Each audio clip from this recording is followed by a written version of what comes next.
So last month, Julie from Peekaboorose did this fun little tarot tag called Deck, Delights, and Deterrents. And of course, I'm a little late to the party. Hello, it's Dawn Michelle from Boho Tarot, and today I'm doing my response to Julie's tag of Deck, Delights, and Deterrents. And I'm going to share with you some of my delights. We're going to take a look at some of the decks that I have that really do delight me and some things that I look for in a tarot deck. And of course, we're going to talk about some of my deterrents. So let's go ahead and flip the camera around and take a look at some of those decks. So my first deck delight when we're talking about themes is decks that have a sort of storybook or magical world type of energy to them. It's like being transported to another place in time, and I have a lot of decks in my collection that actually fit into this criteria. This is of course my Llewellyn, and I just adore this deck, but part of what I really enjoy about it is that it is like stepping into a sort of mystical, magical world, and it's just one of the decks that I really like to connect with. Another great example of this is the Tarot of a Hidden Realm. This is really like stepping into a totally different world, like the world of the Fae. And another one of my favorites for the sort of storybook taking me to a magical world is the Animals Divine. Honestly though, like any Lisa Hunt deck does this for me. This one is actually out of print, but there are, like, I think I have the majority of her other decks and they all kind of fill that same niche for me. They all take me to another place, to another time. So that's definitely one of my deck delights, is to be sort of transported to this storybook kind of magical world. So another deck delight in terms of theme is decks that have a really earthy energy, kind of that pagany, witchy vibe. This is, of course, the Druidcraft Tarot, which I've completely trimmed down, but I love the really earthy kind of pagan energy in this deck that I just think is really wonderful. Then we have decks kind of like the Green Witch here, which is a little bit more, I like to think of it a little bit more pastoral.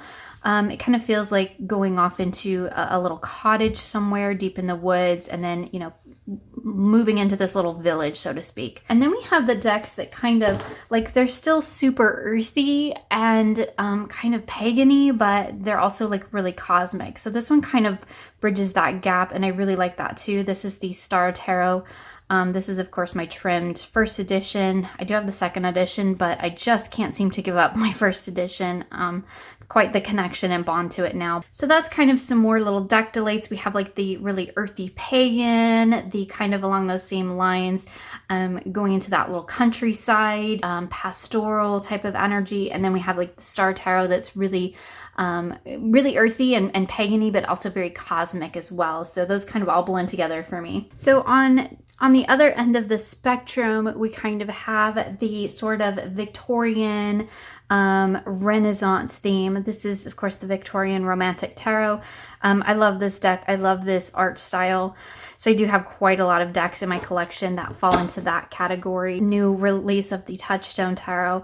We have that same sort of Renaissance art that I just really, really enjoy. Then, of course, we also have the Tyldwick here, and this one like feels like stepping into like a Victorian mansion.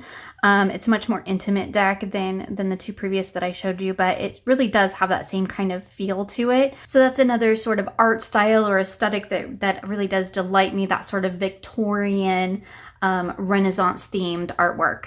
So another delight when it comes to theme, and I didn't really know what to call this category, so I'm just kind of calling it the modern illustrated, but it's decks that have this sort of illustrated look to them. Now this one is quite quirky, which I do really like, and I do have a lot of decks in my collection that are quirky as well, but I really like this kind of line art type of, like, I don't even know what it's called. I just kind of call it the modern illustrated deck because you can see here that this is the efflorescent. That one was the Solariculty. I think I forgot to name it, but this is the efflorescent, and you can see like the art style is totally different, but it has that same kind of like, I don't know, illustrated look to it. Like, it's not really cartoony, but it kind of is. I don't know, it's just hand drawn, and I really like that look. And maybe these are all like totally different art styles and I'm like mixing them here, and I really shouldn't, but for lack of a better lack of a better term or sense. I'm going to put them all together. And this one is the Johannes. I think this one, for some reason, they're upside down. This one I think is the second edition. But anyway, again, we have that like illustrated style that I really like it in quite a few of the decks. And I find that a lot of the decks that I like it in tend to be like my really like all-time favorite decks, which these three actually are. They're in actually my favorites basket. When I went to go pull them out, they were all living together in my favorites basket. So that's another deck delight for me, that sort of, for lack of a better term, modern illustrated look. Another sort of art style or type of card that I like is what I call intentional collage. So this is collage work that is a lot of times it's computer created photo manipulation art. And I really do like the way that some of the artists nowadays are really being very thoughtful and intentional about their collaging. And it's also very well done for the most part. I always say I don't like collage decks, but what I've discovered, and we'll talk about more in a little bit, is that I just don't like old school collage decks. That was, of course, the Moonchild Tarot. I keep forgetting to say the deck names. This one is Madame Lydia Wilhelmina's Tarot. And this is another example of sort of digital photoshopping or digital collage that uses like Renaissance art with collaging. And I think this is just done beautifully. It's almost seamless and everything fits together so well. Here is, of course, another example of a collage deck that I do quite enjoy. It has, you know, photo collaging that's just, it's done really well. It's done very intentionally, and that's really what I look for when I'm looking at a collage deck, is just collage work that's done intentionally and done well. So another sort of art style or technique that I really like in my tarot decks is what I call intentional collage, or collage that's just really well done, really thoughtfully put together. So moving along more to like the structure and things that I look for in that terms, I really appreciate decks that take a more numerological approach to the tarot versus, say, sticking to a strictly Waite-Smith structure. And so this is the Tarot de St. Croix. I've talked about this deck quite a bit on my channel lately. The minors, for the most part, take a little bit more of a numerological approach to, I would say, the Waite-Smith system. And so I really like that about it, that in the guidebook, the author definitely pulls in numerological references, which I appreciate. This one is the Chamonix Tarot. And this one is, I don't know that it's necessarily meant to have a super numerological approach to it, but I can see it in all the cards. I mean, look at this Eight of Swords. It feels like it does take a very numerological approach to the cards in the way that it depicts, again, in particular the minors, because that tends to be where those associations, you know, go more towards the numerological or more towards the Waite-Smith system. And this is actually more of a pip style deck, and it has cards. The minor arcana is based kind of on Eudes Picard minors, and this is the Crystal Tarot. And of course, I've trimmed this one down, but it has, you know, very much pip style cards, and I really like you can see the numerological associations within the pips. So I really enjoy the more numerological bent that this deck has, you know, particularly being a pip deck. It works quite well in that sense. So that's another one of my deck delights, is decks that really sort of sink into that numerological aspect and kind of step away a little bit from the Waite-Smith structure of the tarot. I do really appreciate that. Another one of my deck delights is the tactile experience of the deck itself. What I'm specifically looking for, and we'll talk about some of the things that I don't like or that deter me next, but some of the things that I really look for, that I really like in a tarot deck, is first of all a card that is just a standard tarot size. You know, because I am a riffle shuffler, I want to be able to shuffle my decks. So that's really important to me. I really like a thin, flexible cardstock that I can do that with. I guess I could show you the images. This is the Forest of Enchantment Tarot. I really like the overall creation of this product. So what we're talking about really is the cardstock. I mean, I think the deck is beautiful too, but it has borderless design, which I really like. It has unintrusive titles. It has a nice thin flexible cardstock. I can riffle shuffle it. It wasn't gilded, so that meant I could edge it myself, which is always a bonus for me. And I really like the finish that's on these cards. It is like not super glossy, so it doesn't catch glare really bad, but it's also not matte, so it's not like that super glossy cardstock, but it's also not that super sticky matte cardstock either. So my final, deck delight is really just the tactile experience of the deck itself. If it's something that I can easily use, something that I enjoy having in my hands, that's actually really important to me. So now that we've had a chance to look at and chat about some of the things that I do look for in a deck and some of the things that I enjoy about the decks I currently own, let's talk about some of the things that deter me from a deck. Now, I do have to say that none of these things are actually deal breakers, because I do have in my collection decks that break all of these. So sometimes I do make an exception. It's not like a hard and fast rule. These are just things that I really don't care for in my decks. I do tend to avoid decks that fall into these categories, but it's not necessarily a deal breaker for me, because there are a few decks that actually hit quite a few of these points that I do still really like and do still work with, and they are treasured parts of my collection. Now, I'm not going to actually name decks here in terms of things that I don't like, but I am going to share with you kind of the idea or the themes or structures that I kind of tend to avoid in my decks. I'm really not a fan of old school Photoshop type collaging. This really tends to be primarily in the older decks these days, so it's not really I don't know that it's really fair to talk about in context of new decks, because most of the sort of photo collage decks that I see these days are done really, really well, and I know how much time and effort that takes, so I do really appreciate those. Sarah from Sunset Bough said her video was really funny. If you haven't seen it, I'm going to try to remember to link it in the description box below, because hers was really funny and I laughed quite a few times. She had mentioned that she didn't want photo or collaging that looked like your vision board. I was nodding along with that, going yes, I totally get that. There's only a handful of decks in my collection that do actually have some sort of old school collaging where images are actually cut out and pasted on and things like that. I mean, I'm not I totally do that, right? I'm not against that art style at all.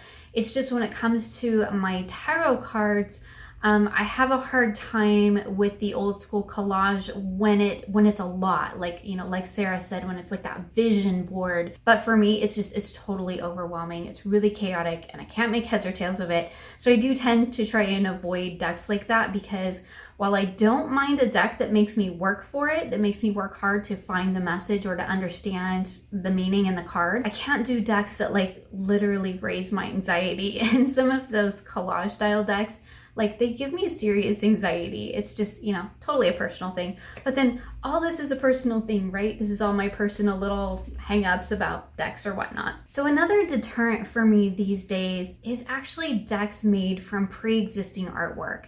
Now, I do have several decks that fall into this category in my collection, because I keep trying. I keep really trying. This artwork is really beautiful most of the time.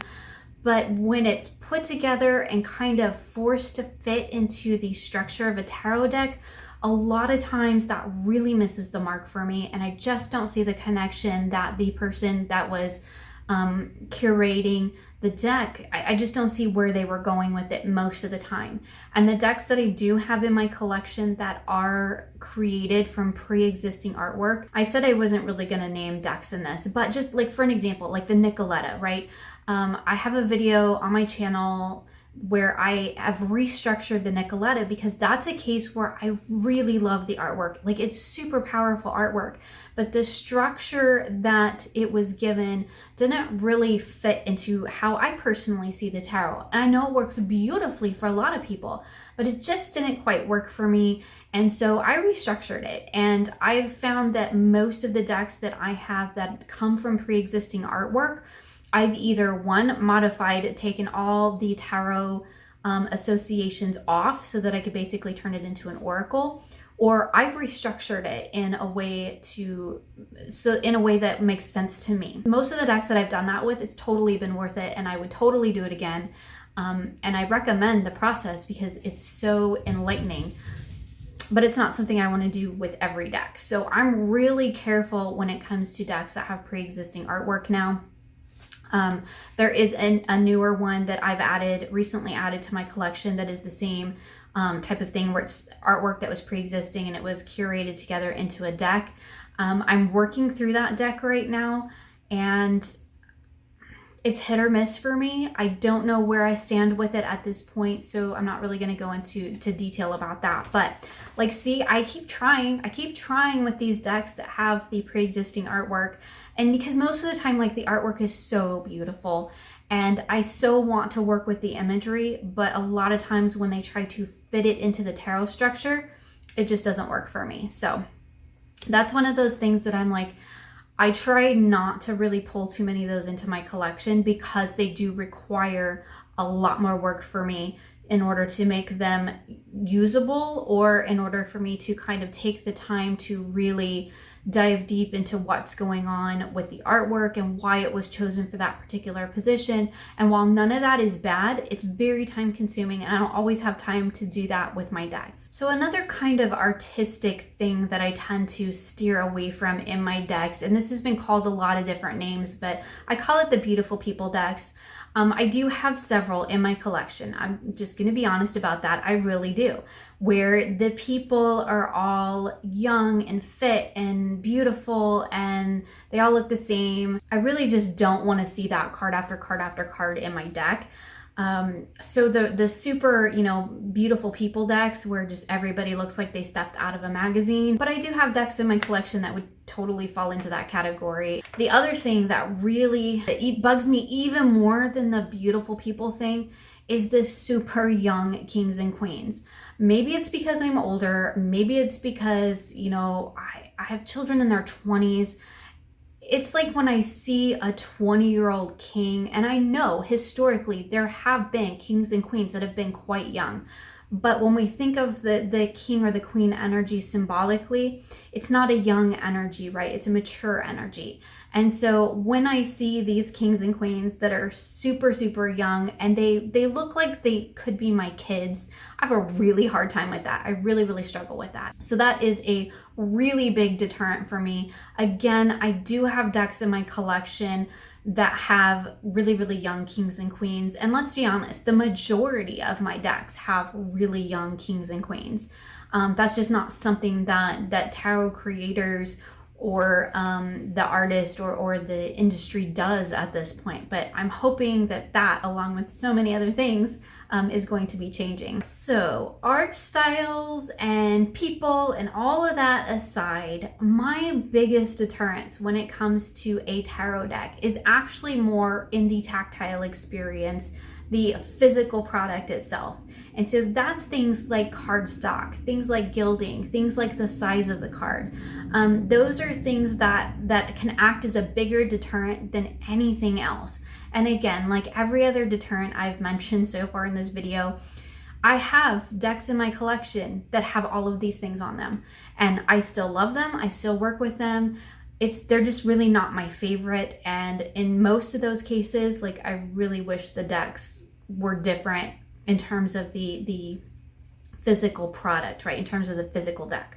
So cardstock, I'm a riffle shuffler. I want to be able to actually riffle shuffle my deck. And when the cardstock is that super thick, like 400 GSM, feels like cardboard or like a postcard, like, you can't riffle shuffle that. It doesn't really work. And I have to end up like dividing it into multiple piles. And I've talked about this before too in other videos, where it takes me out of the whole experience.